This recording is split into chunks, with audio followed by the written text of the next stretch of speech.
Белый простор, морозный воздух и хруст снега. Предполетная симфония. Второй пилот Ми-8 Максим Поздняков проверяет вертолет. Винты, шасси, антенны, топливо, масло и спасательное оборудование. Вместе с командиром сверяет приборы. Максим – выпускник Омского летного училища. Мечтал о полетах с детства. В авиакомпании «Алроса» работает полгода.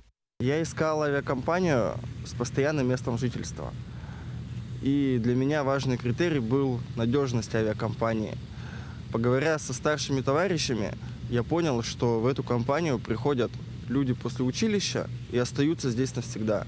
Строят семью, покупают квартиры. И я понял, это то, что мне нужно.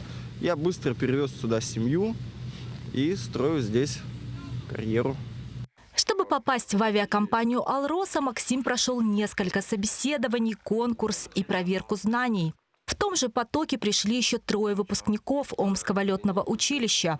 Однако сесть за штурвал вертолета сразу не получится.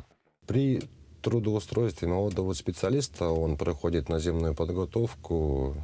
В нее входит курсы повышения квалификации, тренажерная подготовка, освоение новых дисциплин, таких как перевозка опасных грузов, человеческий фактор. Далее по окончанию подготовки сдаются зачеты, и после этого специалист приступает к летной работе и закрепляется за командиром, имеющим достаточный опыт для передачи теоретических, практических и производственных навыков на количество не менее 200 часов. 2-3 месяца – столько в среднем занимают путь от наземной подготовки до первых полетов. Максим уже 3-й месяц за штурвалом, и для него это только начало. В авиакомпании «Алроса» молодые пилоты осваивают другие виды вертолетов, растут профессионально и становятся командирами воздушных судов.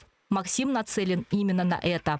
Связь авиакомпании с Омским летным училищем работает как конвейер возможностей. Ежегодный спрос на специалистов гарантирует, что каждый, кто готов трудиться, найдет свой путь в авиации. Мария Флоренция, Александр Еремин, медиакомпания «Алмазный край».